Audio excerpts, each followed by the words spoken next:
Hi friends, இன்றைக்கி இந்த வீடியோவில் என்ன ரெசிபி பார்க்குறீங்க அப்படின்னா, சிம்பிளாக ஃப்ரைட் ரைஸ். அதுக்கு ஒரு பெரிய வெங்காயம் நைஸாக கட் பண்ணி எடுத்துக்கோங்க. காரத்துக்கு ஏற்ற மாதிரி பச்சை மிளகா நைஸாக கட் பண்ணிக்கோங்க. கருவேப்பிலை கொஞ்சம் தாளிக்க வாஷ் பண்ணி எடுத்துருக்கேன். கொத்தமல்லி கொஞ்சம் அதிகமாக இதுக்கு போட்டால் ரொம்ப நல்லாயிருக்கும். அதுவும் வாஷ் பண்ணி எடுத்து வச்சுருக்கேன். இப்போ நம்ம டைரெக்டாக தாளிக்கிறத பார்க்கலாம். அதுக்கு முன்னாடி இதுக்கு சாதம் நம்ம டைரெக்டாக நம்ம தாளிக்கும் போது அரிசி போடணுமான்னு கேட்டால் இல்லை ஃப்ரெண்ட்ஸ். நம்ம வடித்த சாதம் இருந்தாலே போதும். அந்த சாதம் எவ்வளோ இருக்குதோ அதுக்கு தகுந்த மாதிரி வெங்காயம், பச்சை மிளகா மற்ற இன்க்ரீடியன்ஸ்லாம் நீங்கள் பார்த்து சேர்த்துக்கோங்க. ரொம்ப குயிக்காக செய்யக்கூடிய ரெசிபி. வித்தின் 5 மினிட்ஸில் நீங்கள் செஞ்சிடலாம் ஃப்ரெண்ட்ஸ். ஃபாஸ்ட்டாக இந்த பக்கம் நீங்கள் கட் பண்ணிவிட்டு நீங்கள் தாளிச்சிடலாம். நான் வீடியோக்காக கட் பண்ணி வச்சுட்டு உங்கள்கிட்ட நான் காட்டுறேன். ஸோ தாளிக்கிறதுக்கு அந்த சாதம் நல்லா அந்த மசாலாவோட மிக்ஸ் ஆகணும். அதுக்கு தகுந்த மாதிரி கொஞ்சம் எண்ணெய் சேர்த்துக்கோங்க. ஒரு 4 ஸ்பூன் அளவுக்கு நான் எண்ணெய் சேர்த்துருக்கேன். நம்ம சாதம் எந்த அளவுக்கு எடுத்துருக்கோமோ அது ரொம்ப ரொம்ப இம்பார்ட்டண்ட். ஆறுன சாதமுக்கு ரொம்ப சூப்பராக இருக்கும் இந்த ரெசிபி. ஆறுன சாதம் நல்லா கொஞ்சம் கெட்டி கெட்டியாக இருக்கும். அதை உதுத்துட்டு தான் நம்ம செய்யணும். ஸோ கடுகு போடாதீங்க. ஜீரகம் மட்டும் கொஞ்சம் அதிகமாக சேர்த்துக்கோங்க. எண்ணெய் காஞ்சதும் அதே மாதிரி பச்சை மிளகா. ஸோ கரண்டி வச்சுருக்கேன் இல்லையா, இது நான் எப்போதுமே வைக்கிறது. நிறைய பேர் என்னோடய வீடியோஸ் புதுசாக பார்க்குறீங்க அப்படின்னா அவங்களுக்காக நான் சொல்கிறேன். இது மாதிரி நம்ம தாளிக்கும் போது கரண்டியை நம்ம கவுத்து போட்டு வச்சுருந்தோம் அப்படின்னா மேலே தெறிக்கும் பார்த்தீங்களா, அது அதிகமாக தெறிக்காமல் அது கொஞ்சம் தடுக்கும். ஸோ ஒரு சிலர் மூடி போட்டு மூடுவாங்க. நம்ம இது மாதிரி மூடி போடாமலும் செய்யலாம்.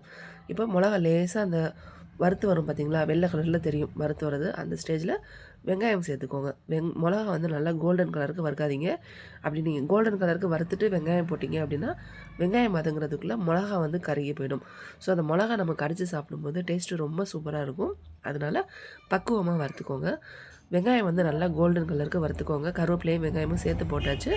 டேஸ்ட்டுக்கு தகுந்த மாதிரி உப்பு, சாதத்தில் ஆல்ரெடி உப்பு இருக்குது. இப்போ நம்ம சேர்க்குறோம் பார்த்திங்களா, இந்த இன்க்ரீடியன்ஸ் இது எல்லாத்துக்கும் சேர்த்து நம்ம கொஞ்சம் உப்பு நம்ம சேர்க்கணும். ஸோ உப்பு நம்ம சேர்த்தோம் அப்படின்னா வெங்காயம் ஃபாஸ்ட்டாக வதங்கிடும். அதுக்காக உப்பு கொஞ்சம் சேர்த்துக்கோங்க.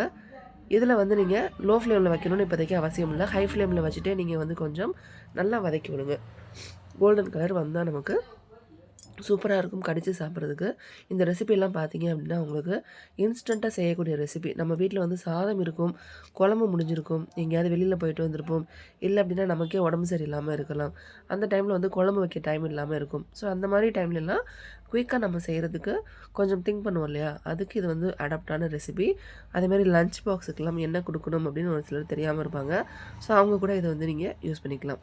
ஸோ வெங்காயம் நல்லா கோல்டன் கலருக்கு வதங்கிருச்சு. இப்போ கேஸை லோ ஃப்ளேமில் வச்சுட்டு கொஞ்சமாக மஞ்சத்தூள் சேர்த்துக்கோங்க. மஞ்சத்தூள் மேக்ஸிமம் நான் கையில் சேர்த்துப்பேன், கையில் போடுவேன். எதனால் அப்படின்னா ரொம்ப நல்லதுன்னு சொல்லுவாங்க. ஒரு சில இன்க்ரீடியண்ட்டில் நம்ம கையால் போடும்போது குடும்பத்துக்கு நல்லதுன்னு சொல்லுவாங்க. அதனால தான் மஞ்சத்தூள் மங்களகரமானது இல்லையா. ஸோ அது கையில் போட்டோம் அப்படின்னா நல்லதுன்னு மகாராஷ்டிராவில் சொல்லுவாங்க.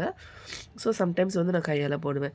இப்போ சாதம் நல்லா உதுத்து விட்டு சேர்த்துக்கோங்க. மஞ்சத்தூள் போட்டு நல்லா மிக்ஸ் பண்ணதுக்கப்புறம் சாதம் உங்களுக்கு எவ்வளோ தேவையோ அதை நல்லா உதுத்து விட்டுட்டு சேர்த்துக்கோங்க. ஆறுன சாதம் நீங்கள் எவ்வளோ உதுத்து விட்டாலும் அங்கங்கே லேசாக கட்டியாக இருக்கும். நல்லா மிக்ஸ் பண்ணி விட்டுக்கோங்க ஃப்ரெண்ட்ஸ். ரொம்ப சூப்பராக இருக்கும். ரொம்ப சிம்பிளான ரெசிபி, எல்லாத்துக்கும் ரொம்ப ரொம்ப பிடிச்ச ரெசிபி. இது நீங்கள் குழம்பு இல்லாமலே டைரெக்டாக சாப்பிட்டுக்கலாம். சைட் டிஷ்க்கு ஏதாவது அப்பளம் இல்லைனா ஊறுகாய் இருந்தால் கூட போதும் ஃப்ரெண்ட்ஸ். அந்தளவுக்கு ரொம்ப சூப்பராக இருக்கும்.